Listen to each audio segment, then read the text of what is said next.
Hi friends, నేను మీ క్రాంతి. ఆదివాసీ జీవన విధానం. ప్రస్తుతం ఛత్తీస్గఢ్కు చెందిన ఆదివాసీ తెగ ఆచారం ఒకటి ఆశ్చర్యాన్ని కలిగిస్తుంది. 3 సంవత్సరాలకు ఒక్కసారి జరిపే పేను పండుగలో ఒక బృందం వ్యవహరిస్తున్న తీరు ఒళ్ళు గగురు పొడిచే విధంగా ఉండడమే దీనికి కారణం.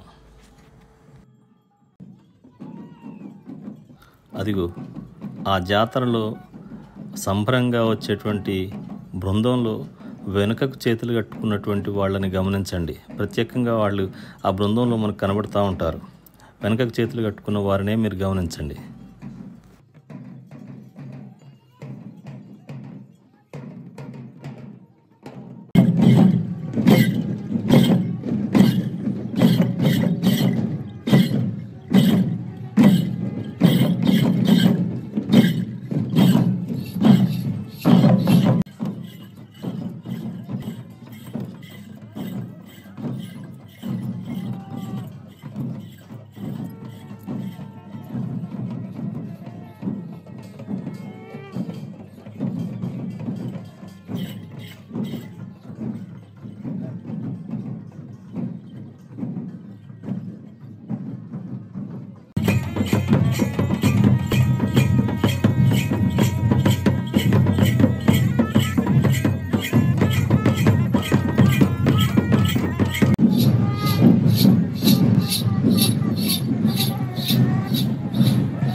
అదిగో చూడండి, వాళ్ళ చేతిలో ఉన్నటువంటి ముళ్ళ తీగ, అంటే మనం చేలల్లో ముళ్ళ కంచె వేసుకునేటువంటి తీగ ఒకటి ఉంటుంది కదా, ఆ ముళ్ళ కంచె వేసుకునే ఇనప తీగను చేతుల్లో పట్టుకొని ఆ పక్క ఈ పక్క ఆ పక్క అంటే వీపుకు తగిలేలాగా తీవ్రంగా వాళ్ళే కొట్టుకుంటుంటారనమాట. ఆ కొట్టుకోవడం మూలంగా గాయాలై రక్తం ఓడుతుంటుంది. ఆ దృశ్యాన్ని చూస్తే ఎవరికైనా ఒళ్ళు గగురు పొడచాల్సిందే.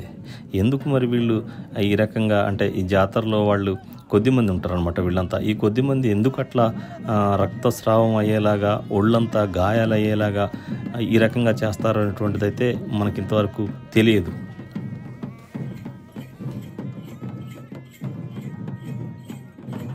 కఠినంగా భగవంతుడిని కొలవడం, మన దగ్గర ఏదైతే కొద్దిమంది మోకాళ్ళ మీద నడవడం, లేకపోతే పొర్లు దండాలు పెట్టడం, మోకాళ్ళ మీద మెట్లు ఎక్కడం లాంటి, నిప్పుల గుండాలు దొక్కడం లాంటివి ఎలాగైతే మన దగ్గర సహజంగా నడుస్తుంటాయో, వీళ్ళు కూడా ఒంటి నిండా గాయాలు చేస్తూ భగవంతుడిని వేడుకుంటున్నారని చెప్పేసి మనకు వాళ్ళు చెప్పినటువంటి సమాధానం.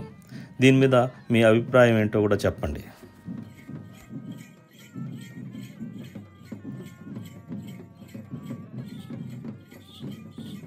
హాయ్ ఫ్రెండ్స్, ప్రస్తుతం చూస్తున్నటువంటి ఈ ఒళ్ళు గగురు పొడిచేటువంటి దృశ్యాలు, ఒళ్ళు గగురు పొడిచేటువంటి ఈ సాంప్రదాయం ఛత్తీస్గఢ్ రాష్ట్రంలోని దంతెవాడ జిల్లాకు సమీపంలోని పండేవార్లో జరిగిన జాతరలోని దృశ్యాలు. మన యొక్క ఆదివాసీ జీవన విధానం ఛానల్ పండేవార్ వరకు వచ్చింది. ఈ యొక్క జాతరను కవర్ చేసే క్రమంలో ఈ యొక్క ఆచారాన్ని మనం చూసాం. బయటి మిత్రులతో ఇట్లాంటి ఆచారాలు పంచుకొని ఈ వింతైన ఆచారాల పట్ల మరి ఆసక్తిగా ఉన్నటువంటి వారికి ఇట్లాంటి వీడియోలు అందించాలనే ఉద్దేశంతో ఈ వీడియో చేయడం జరిగింది. ఫ్రెండ్స్, ఇప్పటివరకు మన ఛానల్ని ఎవరైనా సబ్స్క్రైబ్ చేసుకోకపోతే తప్పకుండా సబ్స్క్రైబ్ చేయండి, లైక్ చేయండి, షేర్ చేయండి. ఆదివాసీ జీవన విధానాన్ని సపోర్ట్ చేయండి.